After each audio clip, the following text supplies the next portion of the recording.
What's going on, people? Hope everybody's well.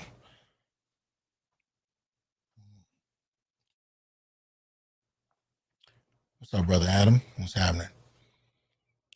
Just thought I'd drop through real quick. Just kind of put something out there a little bit.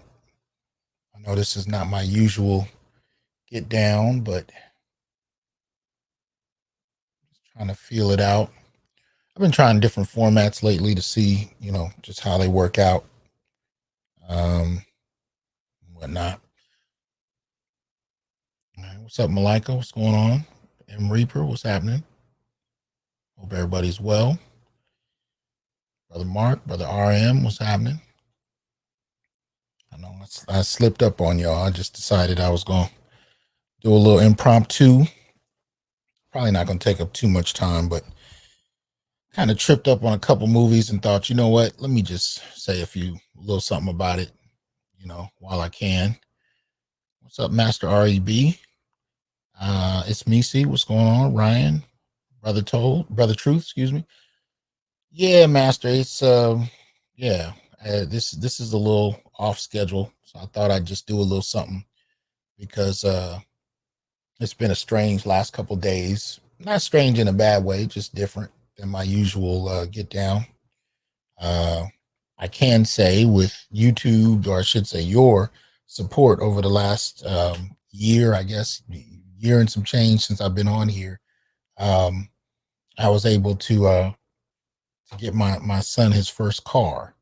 So he is turning 16 in a couple days and, getting him his first ride. So picked it up, brought him to him. And yeah, so that's been that's been a blessing that I'm enjoying because I know how important that first car is to us men, and most particularly. So I've been enjoying that. But while I was able to do that, I've just been kind of chilling at the house lately.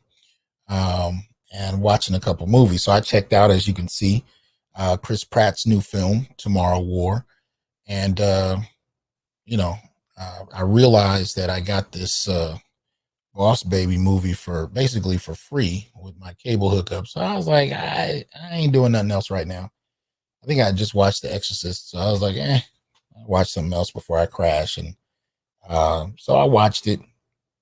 Sometimes I watch things that completely disconnect me from anything that if I just don't feel like thinking, I just want to unplug, but I'll mess around and watch it and be like, this is piss me off all over again. Thanks for the congratulations, people. Yeah, he's turning 16, y'all. So proud of him. He's doing well. He's doing his thing, trying to work on getting his first job this summer and all that good stuff. So, just preparing him for life. Y'all know the deal. So anyway, yeah, man. I mean, I wasn't exactly planning to do a Boss Baby 2 review. It wasn't exactly on the agenda, but it was free. I watched it and I saw all kinds of stuff. But I'll say this much. It made me process how our kids are being socialized. That's really what it is. And that's really the only reason I'm talking about it. I'm not talking about it. And I love animation. Y'all know I'm a geek. I mean, I know you can't see it, but I just added the Batman grapple. Let me get in the camera here. Grapple to my collection. So, yeah, I'm a full-on geek. I don't apologize about that. But still, Boss Baby 2 is not really my lane. But I saw a few things in it that, I thought I'd speak on because it has to do with how our kids are kind of dealt with. You know what I mean? So, I was going to let a few people come in, but I see we got, I didn't know what to expect this time, this day. All kinds of people are going right now. So I don't really have a standard for what this should look like. So I won't take too much longer. Yep, Adam, Batman all day, real talk. Okay, so Mark says there's a new Monster Inc. series that's going to air on July 7th. I think I saw one trailer on that. And this is supposed to be, so the first movie, the second movie was a prequel. So I guess this is taking place as a sequel to the first movie. So yeah, I might be checking that. But yeah, it's me. See, I'm yeah, analytical on boss, baby. It is what it is. Sometimes you have to be analytical about some of the dumbest shit, and it mainly is because of the ideas, that they Trojan horse into our kids. And being a TV kid, being a latchkey kid, as we used to call it in the 80s, once chores and homework were done, yeah, we went outside and played, but my mother didn't get home till 7, 8 o'clock from work. So we go outside and play, chores, homework, and the rest of the night until bedtime was TV. You know what I mean? So, and I think I've said this, last year. If you ever see me and my younger sister speak, she's a professor as well. If you ever listen to us speak, we speak in televisionese. We speak in scenes that we grew up watching together, and we used to watch movies over and over and over again. So when I got old enough to really understand what some of these ideas were that, really were in my head and I didn't even know where they came from, I really began to look at, my influences. And so now, especially, having come into the manosphere and having been studying gender this last number of whatever, I've been seeing it in a whole different way, right? Master REB says a friend of mine was telling him about Superman and Lois. I watched the first couple episodes and the rest are on my DVR, but I haven't really been watching it. What's up, Winston? Good to see you. So I haven't been keeping up with it, but I've heard good things. Snowfall. So Dr. Dunbar did a review of Snowfall, Winston. Oh, okay. I know BGS has been watching it too. I really checked out on it. I watched again the first couple episodes, but I really didn't like the lead actor, man. I wasn't feeling him, as somebody, who realistically coming out of LA in the 80s. I just wasn't feeling it. So anyway, but no, but I am anticipating or at least I was, the new He-Man 2-part series that Kevin Smith was supposed to be doing, until it became very clear with the latest trailer that came out that he's doing what everybody else is doing, and they're trying to find, it's like digging for gold during the gold rush. They're trying to all discover the same gold of that female dollar, and it doesn't work. No, it hasn't really worked for anybody, but everybody keeps doing the same thing to try and get it. So the next He-Man series, which is supposed to be the first one to pick up from the popular original cartoon in the early 80s, is going to start with basically it being about Teela. Now, we know from the trailers she becomes the new man-at-arms, but she saves the whole day. She has to save He-Man and everybody else, and it's a pathetic, repetitive strategy that really lacks creativity. Now, look, I don't have a problem with a female lead. Again, I grew up in the 80s. That happened. I mean, some of my favorite movies, from Halloween to Alien, you had a female lead. It's not the problem. My problem isn't with the female lead. My problem is with the kind of uncreative, rote, robotic gesture at the same ideas with no critical thought, no analyses, right? None. So let's deal with a little bit of it, right? Hold on. So let's start with the Tomorrow War. Let me get this thing on here. So for those who don't know, the Tomorrow War just came out, right? July 2nd. Chris Pratt's breakthrough. I think he's executive producing this. I don't really deal a lot with the directors and the executive producers and the film companies and whatnot. I probably should. It's just never been my interest. But, I like Chris Pratt as an actor. I liked him in, a number of things that he's done. Guardians of the Galaxy, I thought he was hilarious. And I wasn't really into the Guardians comic books. I mean, there was a point in time where I got pissed at the very idea that Guardians was going to be like a thing. I didn't want to see no damn talking raccoon. And I'm saying this as a geek. I didn't want to see a movie on it. And I can tell you that it was done so well that I'm a fan of the series. They're hilarious. They are hilarious. Chris Pratt had a lot to do with that, playing Star-Lord. I also liked him in, what's the one where he's trapped in a spaceship and he's the only one awake? Somebody help me out with that. What's that one? Yeah, Trap. Kevin Smith did say he was a fan, and they found some tweets, I guess, that where he revealed he really wasn't a fan growing up. But he's been catching a lot of flack because a lot of his endorsements for films lately have seemed to be, self motivated in terms of being paid or whatnot. So he doesn't really kind of have the critical kind of clout that many respected him for in the past. But anyway, so yeah, based on the trailers, I'm not expecting a whole lot. It looks like it's going to be the same as a lot of these other series where you have, the male heroes kind of stepping out of their own shoes and paying deference to, female characters. Thank you, Kelly. Passengers. I actually really love Passengers. I thought it was an excellent movie. So and I like Chris Pratt, like I said, so I enjoyed Passengers. If you haven't seen that, check that out. All kinds of controversy about it though, because it raised all these issues about rape.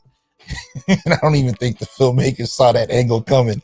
It pissed feminists off left and right about whether or not his character actually just rapes somebody, halfway through the movie. And it's real interesting to check out. Philosophically, it's an interesting discussion, if nothing else.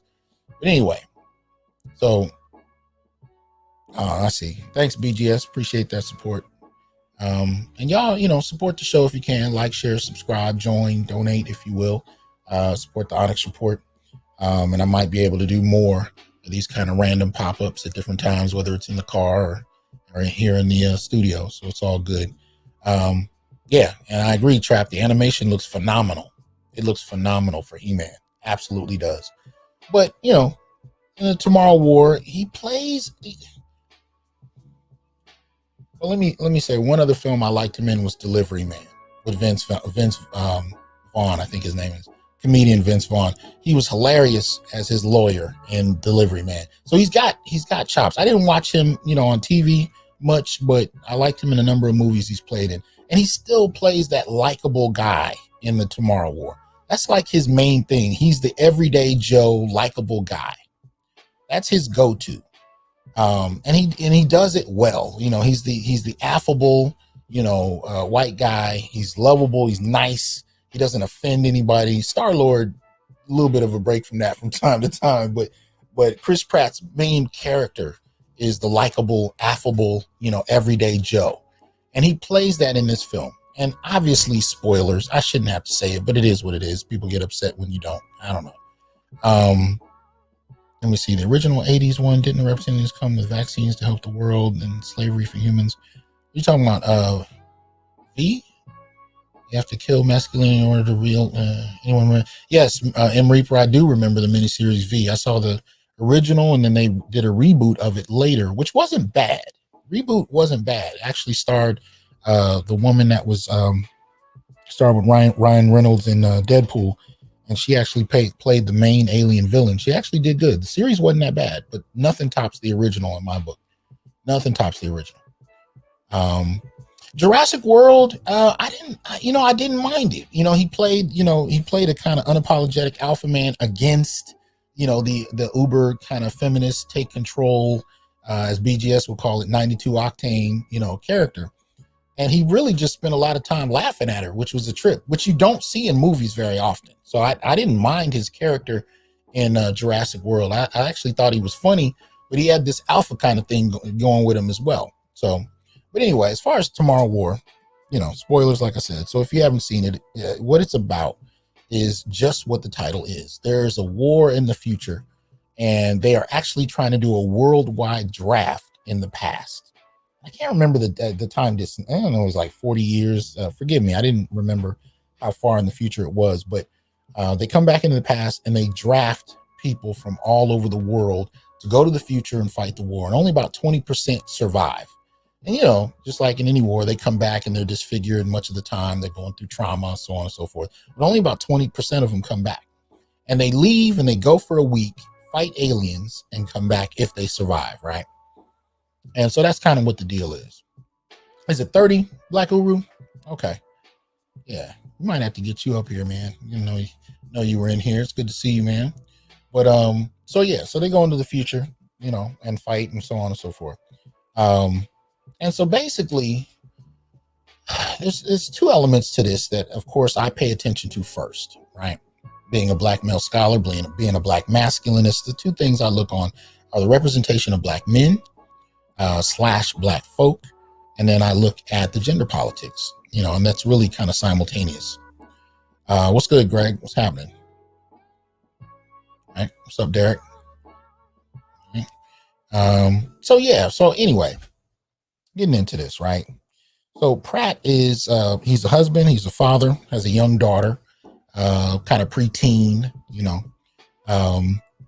and so they're trying to, figure out how to work. And he's actually starting the film as somebody who's trying to transition into a new line of work. He starts the film in an interview during a family party that they're having at their home.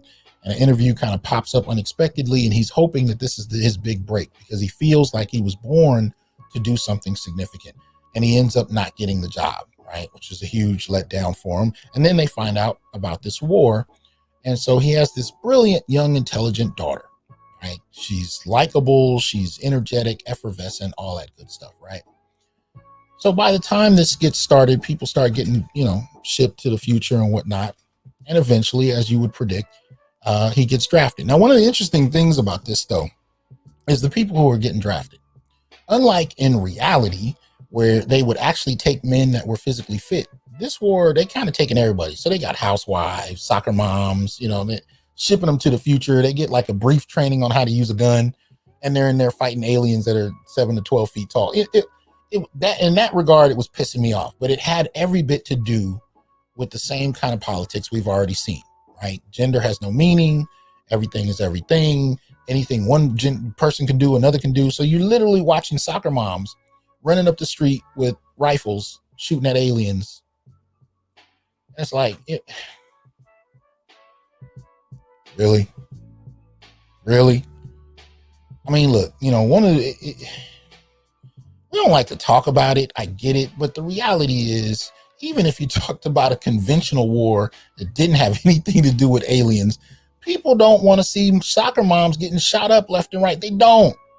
And we don't want to confront the reality of what the military looks like. Yes, we have a military that is integrated as far as gender is concerned, but the reality is women primarily join the military on their own terms. Majority of them are officers. They're not trying to be grunts. They're not trying to hold guns and fight in wars. That's not what they're trying to do. They're trying to come in as officers, take advantage of the opportunities it produces and bounce. They are not trying to be on the ground. And the small percentage of them that you see doing that, this G.I. Jane shit, that is not common. It's not. But we got these kind of films giving us the same idea. Like this is something that women want to do, and men have just been preventing them from doing it. Reality check. Women are not fighting with men to be on the front lines. You might have a small percentage of radical feminists that are doing that, but the average everyday woman is not protesting to be on the front lines in any kind of military conflict. It's not happening. So in this film, when you see the soldiers that come back from the future, they're young, right? And they kind of, rationalize that by explaining at one point in the film, they tend to be people that weren't already born at this point. So they're below 30. And they're coming back in time to get troops. And it's led by a woman, and they're actually by a couple of women, right? So you have women and men in equal roles, and women tend to be the leaders, and kind of, so they're already projecting this image in regard to that. They're really trying to project this idealistic future, right? And as they bring in soldiers, they're bringing everybody. So, folks are out of shape, regardless of gender, age,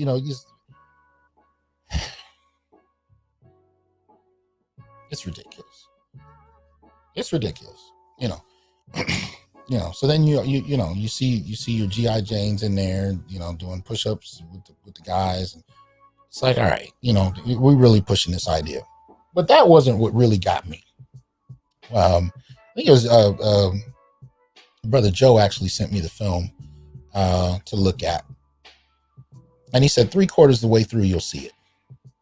Because I wasn't really planning to watch it. Now I still don't know if I caught what he wanted me to catch, but I know what I caught, right? So you get to that point and you find out that the aliens, much like many different movies, most particularly Alien, they're mostly male drone insect-like aliens that are all ran by a queen or a female, right? They call her a female.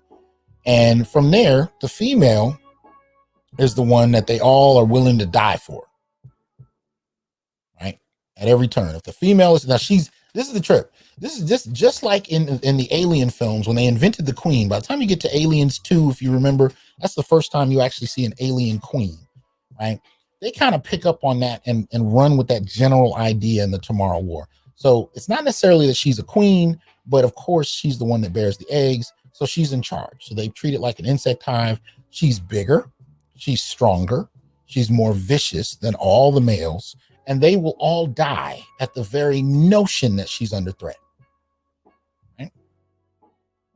Yeah, Uru, I think they do have some copyright issues. They made their aliens white. They even call them white spikes to try and differentiate them from aliens that, you know, in the other series. But yeah, they might end up catching some lawsuits behind that mess. But at the end of the day, that's the thing that really tripped me out. So what you had is this kind of otherized matriarchy, right, amongst these insects. Now, here's what I thought was interesting. When you looked at the male soldiers, it wasn't a whole lot different amongst, I should say, when you look at the human soldiers, it really wasn't a whole lot different. What I saw was a film about two opposing matriarchies. And the big reveal was that the woman that's the scientific genius and military genius organizing all of this happens to be Chris Pratt's daughter, right? That's the big reveal. And so for much of the film, you have all of these men, including Pratt, killing themselves to sacrifice for their women. They were the aliens and the humans, in my view, were mirror images of each other in a particular way. You had two competing matriarchies at play, and the question was, which would survive the encounter? Which would, and of course, she makes the big sacrifice and dies for everybody. The Christ sacrificial moment, which generally goes to the hero. But that's what we're looking at here. These films are replacing the male heroic role with the female. You do still have male heroes, but now they defer to the females. The females don't really have to do as much work. They don't have to do as much sacrifice, but they get the respect. They get all the cheers, the adulation, all that. They get all of that. And the males just constantly are, demonstrating their deference. So a lot of these films are virtue signaling, about the brilliance and intelligence and effervescence of women and girls, and really telling males at the same time that your value is in how well you serve the feminine impulse, the feminine, the sacred feminine, if you will. Excuse me. Right. So they had a few black soldiers there. They had one for comedic relief, of course, and they actually had one that was a fairly alpha dude, who I found interesting. He had been back to war several times, so to speak. He's been in the Tomorrow War several times, and it turns out that he was on his way to die. He had cancer, and so far as he was concerned, he wanted to die on his own 2 feet, and fighting was as good an answer as any, a good a way to die as any. So you had that. Then you had your comedic relief, and that was played. Here, let me pull this up. All right. All right. So you have Sam Richardson, who some of you may recognize from different things. I can't remember too many things I've seen him in. I do remember he played in one party movie where they had the party from, the craziest party the city had ever seen. The name of it escapes me at the moment. I saw him in that. He was all right. Indeed. Indeed, BGS, the gynocracy is now global, and apparently in the future as well. Appreciate that Cash App, 2Triv. Hope you're well. So Sam Richardson plays the comedic relief. He ends up becoming best friends with Chris Pratt's character, and of course he's the beta. He follows him around. Chris's character has some military experience. Now I will say J.K. Simmons, who you can see here, he actually plays an interesting role. War vet who didn't get along with his son. He plays Chris's father, right? He's actually one of those old men that are pretty jacked in terms of their muscularity. So it was interesting to see him. I like him as a character. He also plays Omni-Man in Invincible series.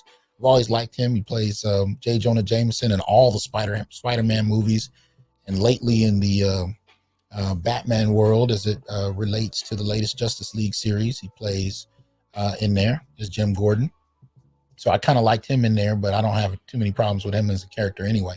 But he plays in there as well, trying to get in touch with his granddaughter, but his frustrated son won't let him because he wasn't present upon him growing up. He had too many issues from the war he served in and wasn't a functional father. Right? So he spared his family by being absent. Right? And so the whole film, he's trying to get back in to see his granddaughter. But that's the key to this. The granddaughter, the daughter, Chris's daughter in the film, is the central focus, right? And so even though you have these moments of heroism that take place with the males, it's all in deference to the females. I see you, Prodigy. Yeah, I liked it. It was a good series. Yeah, Uru, he does, man. I'm telling you, he's jacked in this movie. He's jacked. It's similar to that Instagram videos that came out a couple of years ago. They actually told him, we want you to look like that for this movie. And he did, he did. So he's tight. I've seen him and I can't say how many movies I've seen him in over the years. And I like him as an actor. Yeah, Miami. I don't know how much they pumped into him, but he's definitely become an advertisement for it. Anyway. So that, you had this alpha black male figure in there who's really, in the process of dying. You have this beta who's afraid. He actually hides when he's actually drafted and sent into war.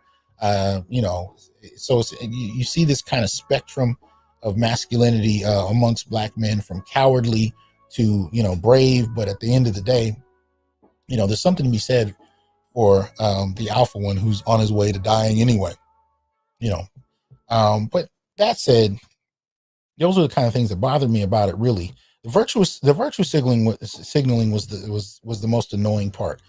So his daughter has to be the one that figures everything out. She's the scientific and military genius behind everything, and the underlying message is that men just need to get out of the way.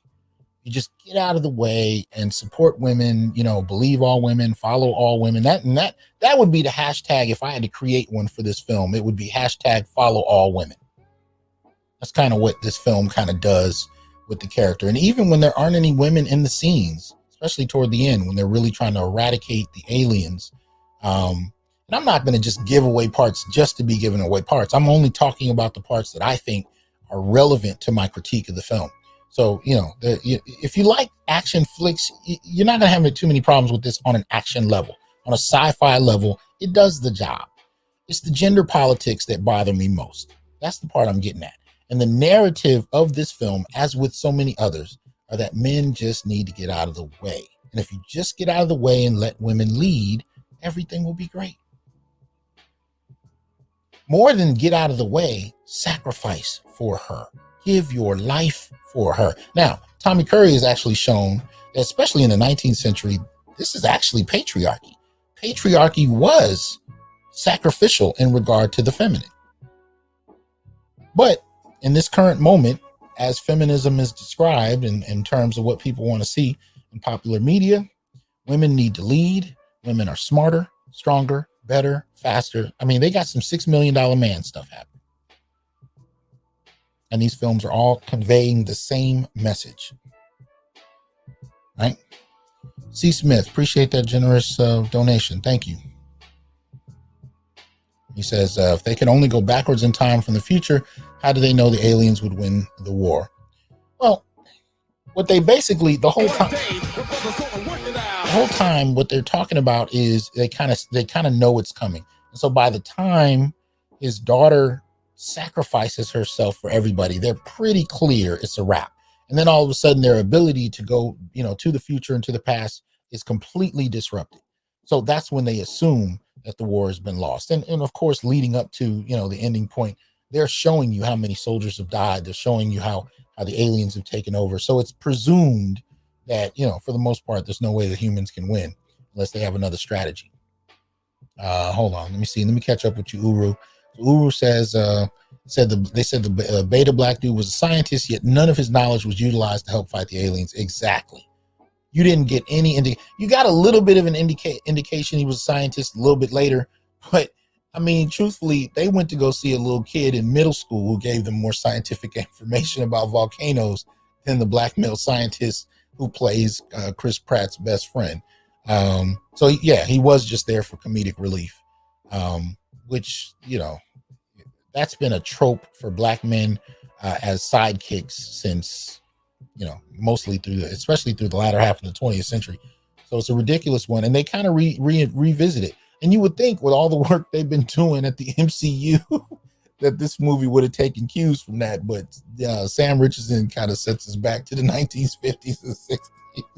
He plays as just the sidekick, comedic relief all day, cowardly, fearful, and there is a point where he finally mans up, but I think it's a little too late. But that's just me. Right? Yeah, the little black kid was the real savior. Right, the little dirty kid who knew everything about volcanoes that nobody wanted to hear until it was necessary. I did like them showing an intelligent black boy. I was a little surprised at that, to be honest. They showed, you know, so there's this point, obviously, where they need to know about volcanoes. And the one kid, the one thing they can ask, the one person is not a grown scientist. It's a kid in middle school or high school, wherever, you know, the class that Chris Pratt teaches, because I didn't mention he's a teacher. But they end up going to this boy. And I was surprised it was a black boy who had an unparalleled knowledge of volcanoes. Why they made him a boy, I don't know. It's probably because they had a quota. They had too many black men in the film. So you can see here, they got this young brother here, Keith Powers. He plays one of the soldiers from the future. You know, they had a couple black women in there. Jasmine Matthews was one of the leader figures there. They had another unnamed, well, I don't say she's unnamed, but she didn't have any speaking lines. She was a darker skinned sister who, you know, was one of the grunts. She never spoke, but you catch her in there, you know, doing push-ups and shooting aliens with the boys, you know. So there was a kind of masculinizing of that notion there. But, you know, you had a couple of black characters who come back from the future. You had a couple of black characters who come from the past to fight in the future war. And then you have this little black kid who ends up becoming the, you know, savior. Uru says they did have the black kid who knew more about earth science than the adult black dude who actually had a degree in earth science. Right. Right. And so I'm pissed and proud at the same time, because it's like, why you gotta, you know, completely dismiss this grown black male scientist who we haven't seen, you know, submit anything worthy of acknowledgement in the whole film. But I'm glad they showed a boy being intelligent at the same time. So it was a weird mix, you know. But yeah, I agree, Uru. There were a lot of brothers in the movie, and there were a number of black female characters as well. You know, some with spoken lines, some without. You know, so that was interesting in and of itself.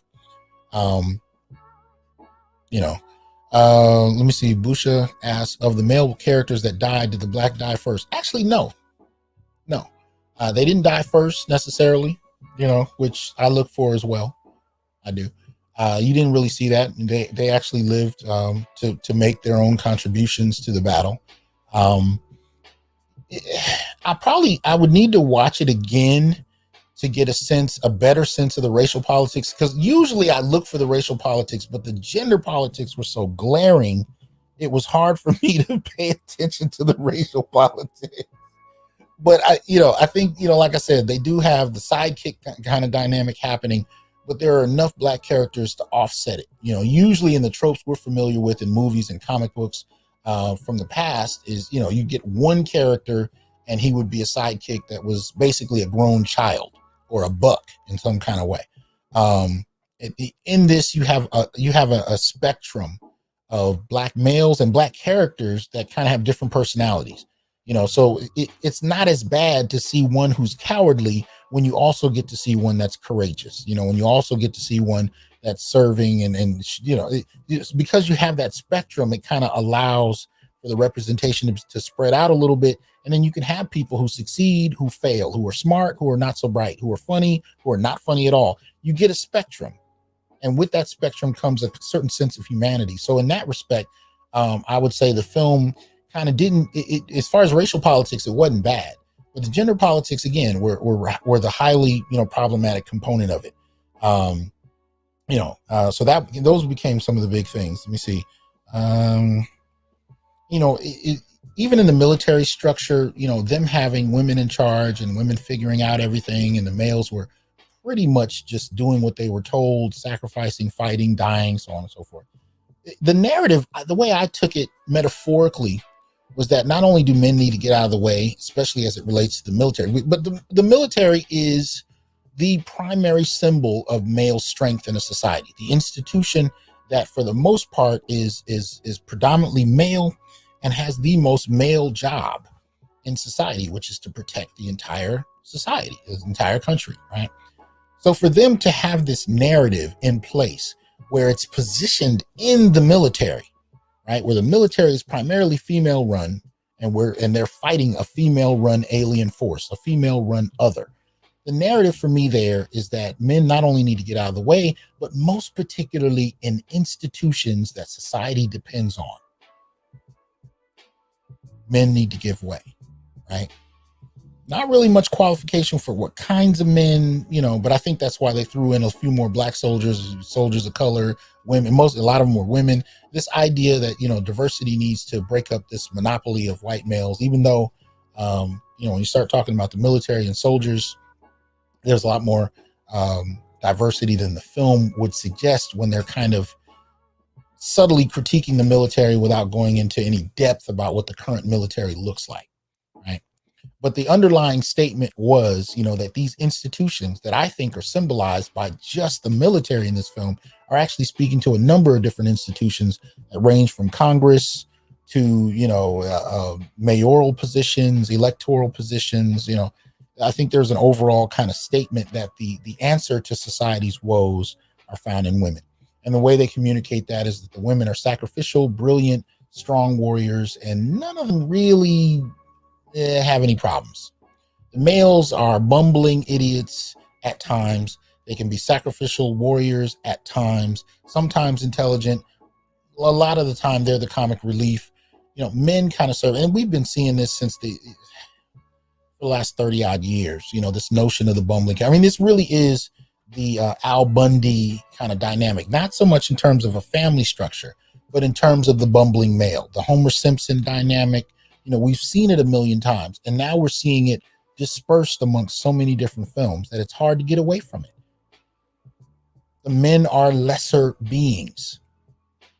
They're less capable beings. And the interesting thing is you see it amongst the aliens and amongst the humans, in the sense that, it's the females on either side that have to come in and give direction to these wayward males. That's what it comes down to. And it is Prodigy. It is exhausting. It is, because it's predictable and it's not creative. It's something that we actually want to, if you're a fan, if you're an avid fiction watcher, you want to see,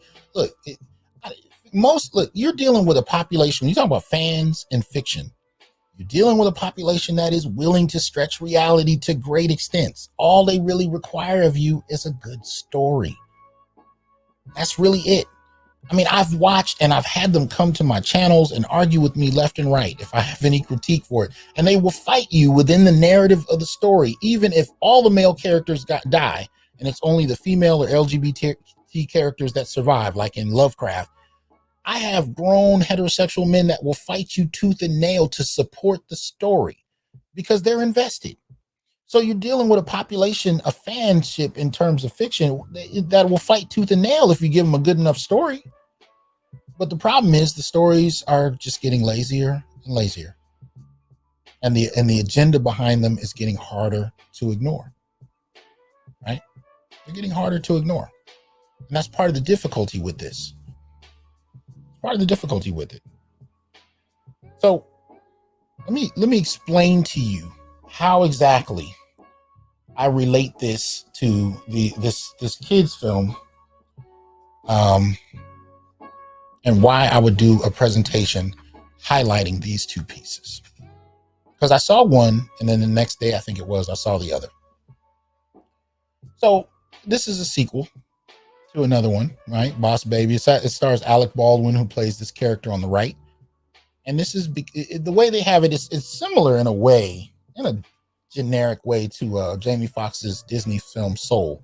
What they have is this, they have babies that are made in heaven, And they have this little organization called Baby Co, where you have certain babies that aren't physically born. They don't belong in families. They end up working in this corporation that goes out of its way to protect babies as a kind of commodity, right? So basically, in the first movie, the stocks on babies are low. Appreciate that support, fear to none. The stocks on babies are low, and puppies are outdoing babies. So he's sent to Earth to be, in this family as a baby, and he's primarily there to try and figure out why the stocks on babies are low and why people are opting for puppies more so than babies, And he ends up with this big brother and so on and so forth. And they actually hate each other, and they figure out how to like each other to accomplish this goal. So Talking Baby, and Alec Baldwin actually does a great job with this character. It's hilarious, especially if you're up late and you're not completely awake. It works. Now, the cardinal sin that this film commits, the original, the Boss Baby, the original from a couple years ago, is that it had a mostly male cast. It was two brothers, father and a mother, and the whole story was about really these two brothers. That's a cardinal sin these days, to have a film that focuses on males. And so they correct themselves with this next sequel by doing what so many other films do: supplant the boys with girls who are far more effective, intelligent, capable, special snowflakes who are brilliant scientists and engineers. And if they have a problem, most of them don't, it's minor. The male characters are the ones that have all the problems, right? They need all the help. So basically in this one, the boys are grown up. They become adults, right? And as they are adults, the two brothers, let me see, the older brother from the first one now has kids. He has two daughters and a wife.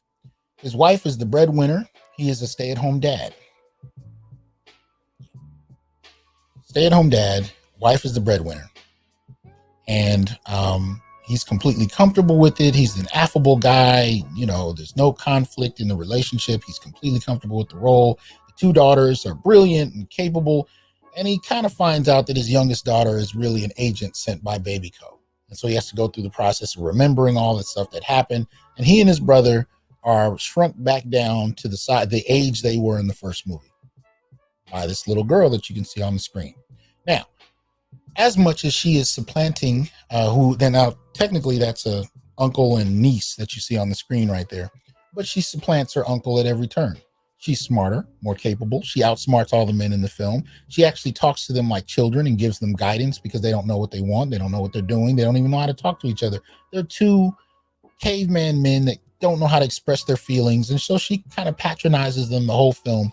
And by the end of the film, the boys and the men basically get to a point where they're kind of in line with following where the women were at the beginning of the film, right? So the whole thing is really about them, trying to figure out what's going on. Jeff Goldblum actually plays the main villain in this film, and he's hilarious. I give Jeff pride. I like Jeff Goldblum as an actor. He's hilarious. So he plays in this, and they had a lot of big name actors in there, playing various parts. I'm not really going to go through them because I just don't want to do that. What I will tell you is what you'll see in this film, whether it's this grown man's daughter, his older daughter, or whether it's this little baby that comes from Baby Co. At every turn, the girls are smarter, more capable, physically dominant even. They're able to solve pretty much any problem with little effort. And again, whatever small problems they have are minor. The male characters have all the problems. Now, why am I bringing this up? Because I'm clearly not going as in depth in this film as I did in the first one, and I didn't even do that super in depth, and that wasn't by accident. See, I don't want to get lost in the minutia of the story. I want you to see it for yourself, or if it just happens to come on TV 10 years from now and you're sitting there, cool. I'm not saying this is anything you need to kick down a door to go see, but what I'm really trying to talk about is this same repetitive agenda that doesn't even require much to just be slotted into movies with no reflection and no creativity. Basically, from the Tomorrow War to Boss Baby, it's the same movie. And that's the point I'm getting at. And I've seen this happen so many times across so many genres. I will literally sit there and watch two movies back to back that have nothing to do with each other. And I see the same dynamics play out. And that's what I had happen. That's the reason I'm talking about these two movies, because I watched them, a day apart. And I was like, how is this any different? The males, they were bumbling and idiotic unless they were doing what they were told. The girls were all capable, all intelligent, and I told you guys years ago when I started, coming up here, my son up to the age of 12, and that's just the last time I really asked him. He had never seen a boy beat a girl at anything in cartoons and comic books and video games, nothing. At 12 years old, he'd never seen a boy beat a girl at anything. So my question to you all is, what exactly does this do to a generation of boys and young men? Because obviously the Tomorrow War wasn't written for kids, right? It's written for adults for the most part. Boss Baby 2, definitely for kids. And don't get me wrong, the animation is phenomenal.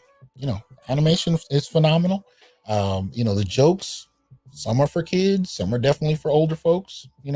It spans the generations pretty well. All kinds of humor across the board. But the same messaging. Boys are not very bright.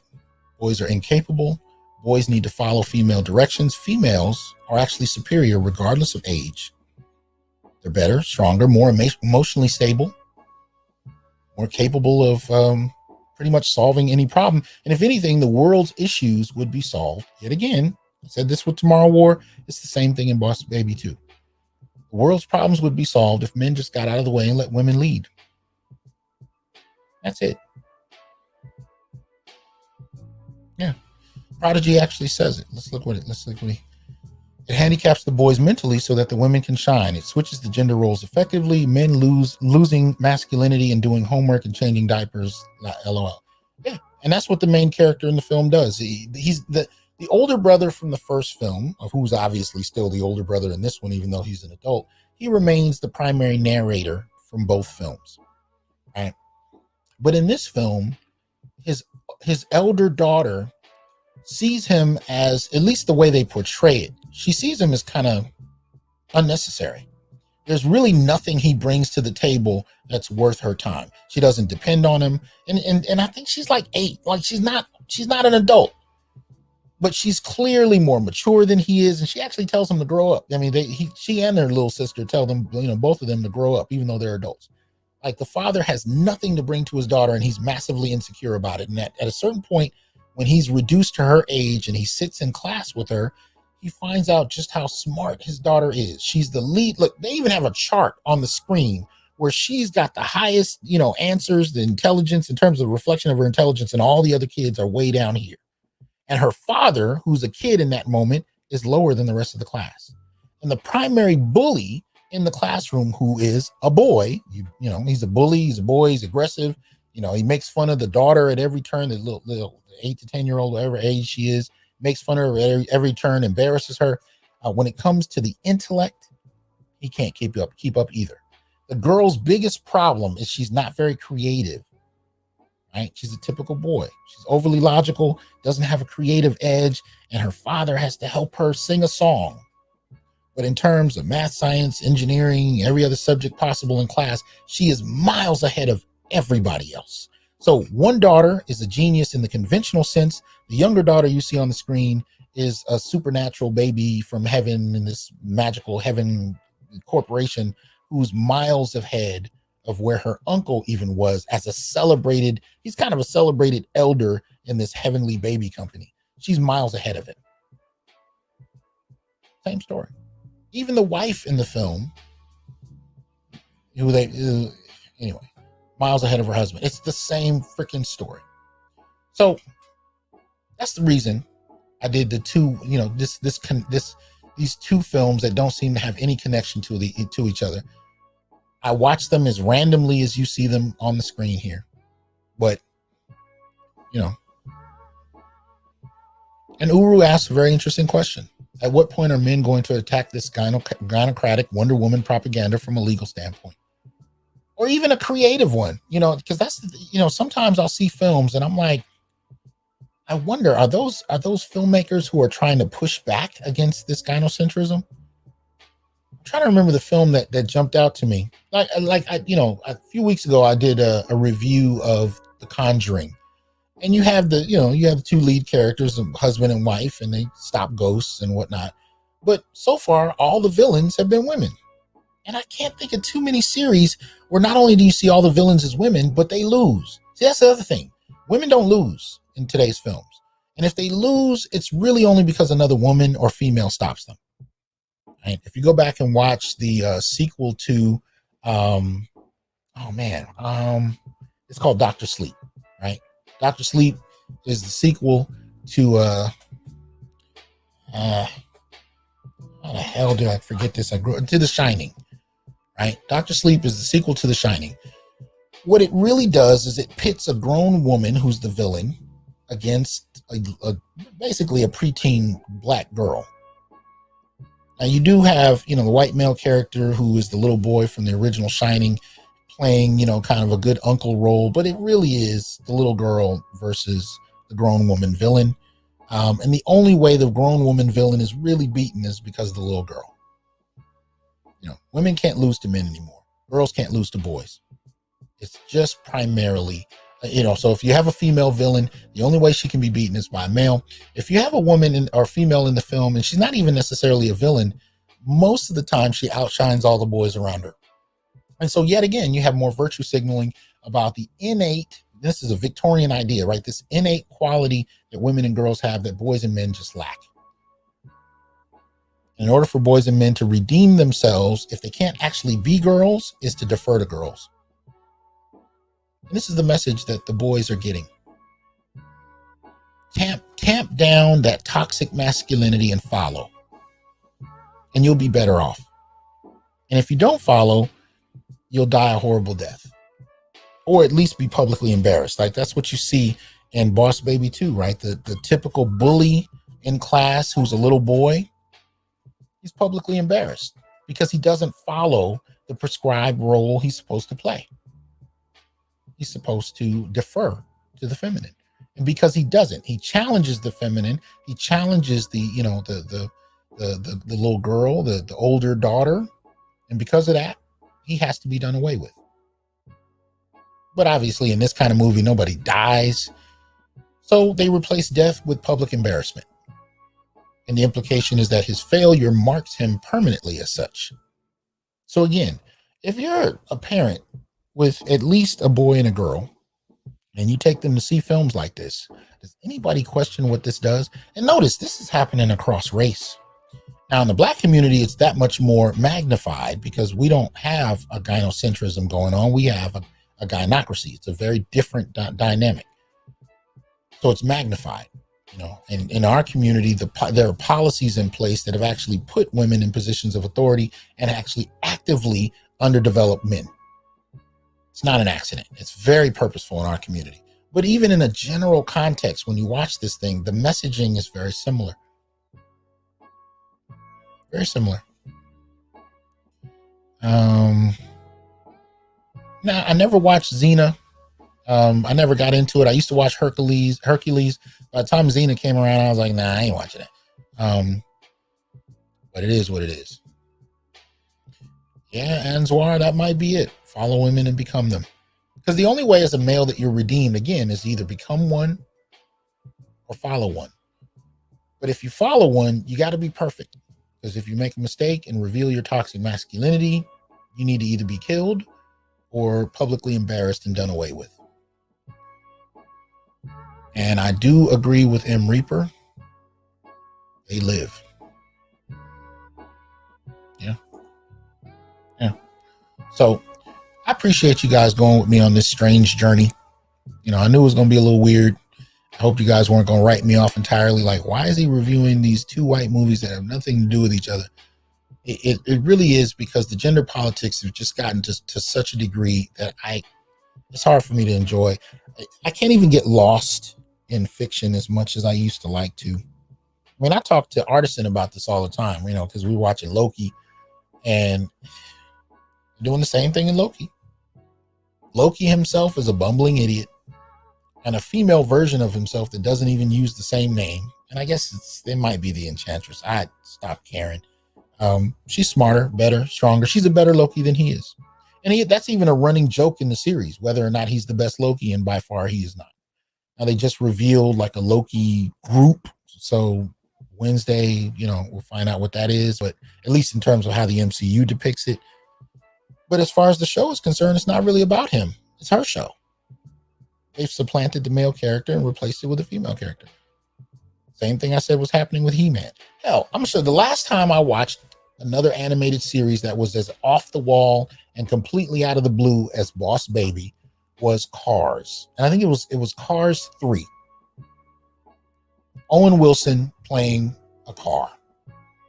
And some of those movies are kind of funny. Again, when I just want to detach and completely disconnect from all things, I'll watch something completely stupid. But I'm sitting there watching Cars 3 with Owen Wilson, and they have this Latina female car who is coaching him as he's trying to get back into racing.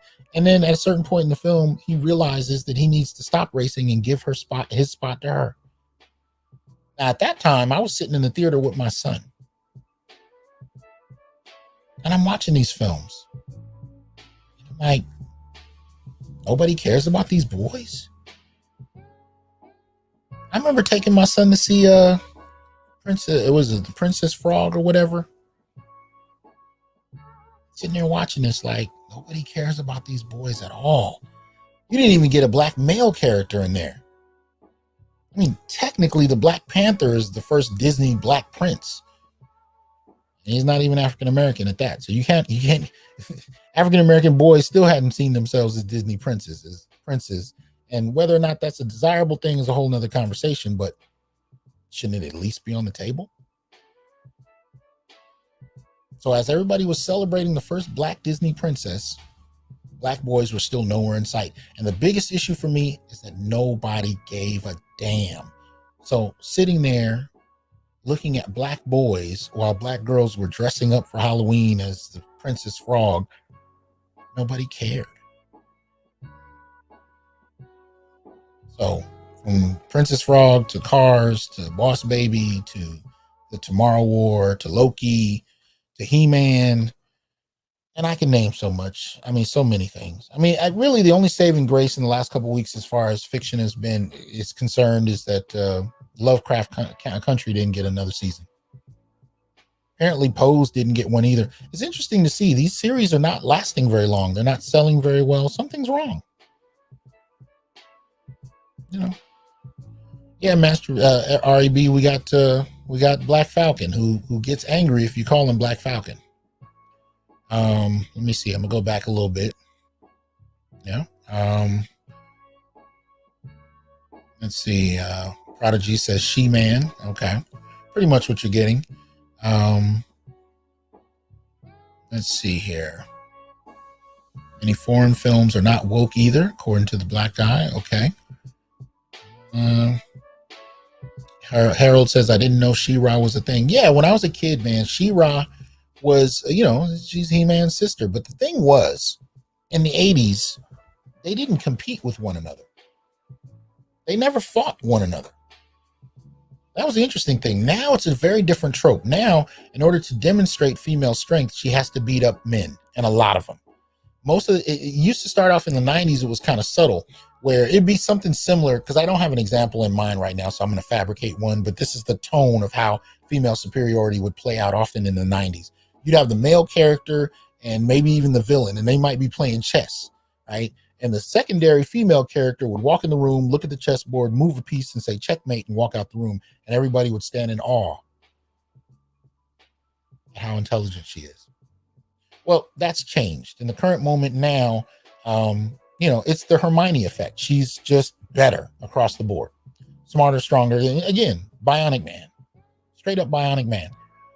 But what I'm concerned about is not only this agenda of female superiority, but the impact this has on boys. And even if you're the most ardent feminist and you can't stand none of the stuff I'm saying, you have a son and you can actually justify him seeing his own failure and incapability almost on a religious basis, and you don't care. Girls are outperforming boys in the real world. Does it have any relationship to this fiction we've been seeing for the last 3 decades? Is there a connection? But nobody cares, right? Okay. There is a long-term impact of telling boys and men that they don't matter, that I don't think people are really ready for. We've tried to buy into this idea, or at least it's been sold to us, that gender doesn't matter. Everybody's everybody. Everything is everything. Anybody can replaceably be someone else, and it doesn't matter. But telling half the population that they have no value is interesting. Now, feminists will depict this as a reversal of what's already been in place, but that's not accurate. Women weren't told they had no value. They were told they had specific gender roles. And often what you had, especially with white feminists, was a case of penis envy. They wanted to have value, but not just value. They wanted to have value as men. And they wanted to compete with men. And they wanted the things men had. But now it's gotten to a point where it's beyond wanting what men had and move to female superiority. Yeah, and you know, Uru's dropping it. I think we underestimate how much modern Western women, especially the black ones, loathe their sons. And that loathing doesn't need to be literal in the sense that, well, it can be. I've seen it be literal. I've seen the misandry, which is what Uru is talking about, play out in culturally acceptable ways, particularly in the black community. But look, what Boss Baby is acceptable misandry. The Tomorrow War is acceptable misandry. If it's acceptable in the white community, you have any idea what it is in the black community? Watch a BET movie if you haven't had time to in a while. I dare you. And I dare you to watch the whole thing through. I'd keep a bucket nearby, but still, watch it. And watch what you see in terms of the representation of black males. And nobody's calling this out. Nobody's calling it out. But just not having access to what they consider to be marriageable males, slight indication something's already going on. But it's not what you think. It's not really the absence of available males. It's the mischaracterizing of a definition of marriageable male that's realistic to the woman in question. That's what it comes down to. We've seen it a million times across, the manosphere, but especially on Kev's show. We've seen it a million times. Women asking for men that they don't qualify for. And you're not even allowed to say that. But women can tell you don't qualify. They have songs, they have movies about it. We've heard them pointed out. My generation grew up on No Scrubs. I told a story from a couple of years ago, and I'll probably close with this, but we set up a kind of an introduction program for black students at my campus some years ago. And we did it because black students were transferring and dropping out in high numbers, most particularly black males. But of course, by the time we set up the program, we couldn't have anything special for males because that was inherently sexist. And eventually that watered down everything, right? Because it became, well, we can't have anything specific for black students. We got to have for everybody. And that logic kind of ended up, sometimes it was black administrators leading the way with that bullshit, but it leaded up to being everything is everything and everybody. We have to have programs for everybody. And yet the groups that were getting into school the least ended up back where they were before the programming took place. Interesting. If anything, worse, the numbers dropped. But my point here is the first year we did it, we had this intro program where we were bringing in black students before the semester started to get them acclimated to the campus, to get them to meet other people and set up friendships, these things to increase belonging so that by the time they got through their first year, they felt like they knew the place and that they wanted to come back. And I've seen this work at other campuses. So the idea wasn't bad. In the middle of this, it was like maybe half a week before school started, right? It was about the third day, and we had the idea we were going to take them to a water park just to get out of the classroom and get some release, right? So as everybody was waiting on the bus, people are grabbing their stuff, and they're sitting there, and somebody decides to play No Scrubs from TLC. This is interesting because that song is really, my generation's kind of music. I wouldn't have even thought these young girls would have known what that was. I watched they weren't even freshmen yet. Technically, I guess they were, but young freshmen to 60-something-year-old administrators all dancing, high-fiving each other, and some of them were even twerking to this song, No Scrubs. Now, we maybe had about 30 students there. Out of that 30, maybe only 5 or 6 of those 30 were black males. Only about 5 or 6. Those 5 to 6 males that were there, all the rest of them were women, had to sit there and have this chorus of young and old women sing to them about no scrubs. That's what these boys deserve. These young men starting college, they should be your primary dating pool. They should be the ones you're looking to marry. But instead, this is how you want to treat them. Twerking and high-fiving each other, young adult and old. No scrubs.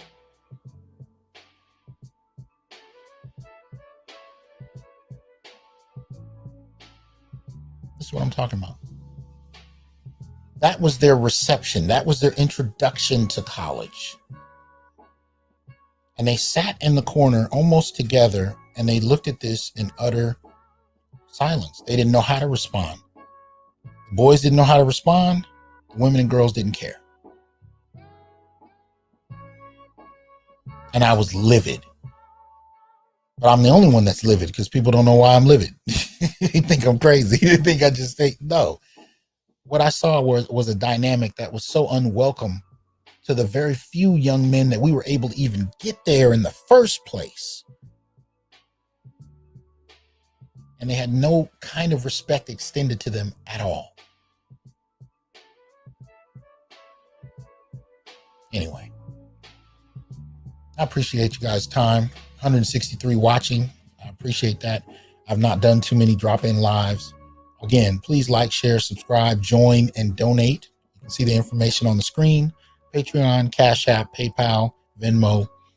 You can also, join me on Twitter, Facebook, Instagram, obviously YouTube. Support the channel, support the work, and send me things that you think are relevant. I may or may not be able to do it, but sometimes that's where the best stuff to talk about comes from. So let me see. I'm gonna get Uru. Let me see his last statement in. There you go. It says they are done tweaking, and after they're done twerking to no scrubs, then they are sneaking off in the dark to bang the town. Yeah. You know what, Uru? All right, y'all. Hey, I appreciate you guys joining me. I will talk to y'all soon. You'll see me Wednesday night. I think me and Gigi got some work for y'all. I think y'all enjoy. So I'll talk to you soon. Y'all have a good one. Peace. I am here to tell you, brothers, we are not criminals by birth, perennial rapists, incapable intellects, man-children, sperm donors, child support well springs, success objects, walking phalluses, ATM machines, lottery tickets, unintelligent henchmen, valueless assassins, pro bono mercenaries, unpaid bodyguards, interchangeable stepfathers, child discipline proxies, unpaid repairmen, workhorses, emotional tampons, or any other socially accepted dehumanizing stereotype. We are thinkers, inventors, innovators, leaders, fathers, and men. Embrace your humanity, know your worth, and extend your time, attention, and resources only to those who genuinely respect you. And remember, your worth is not defined by meeting other people's narcissistic and selfish and unrealistic needs. You define your worth. Peace.